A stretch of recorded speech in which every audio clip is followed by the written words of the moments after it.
Во наредното пето коло од втората фудбалска лига Исток, Слога има неизвестно, но и надежно гостување во Радовиш, каде ја очекува дуел против домакинот Детонит.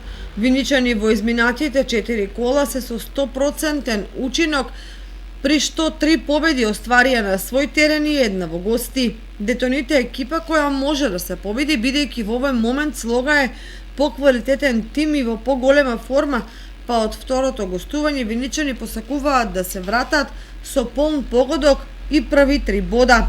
Предизвикот воопшто не е лесен, бидејќи Детонит не е наивна екипа, што го докажа на гостувањето кај Каменица Саса, каде загуби со минимални 1:0.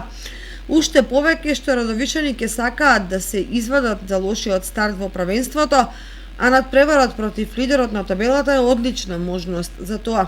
Особено е претешко гостување во Прилеп, каде ќе ги одмери силите со домакинот победа. Жолто-сините ќе мора да се вадат за изгубените 2 бода против тим Локомотива, но и победа е во непријатна ситуација по поразот во Виница.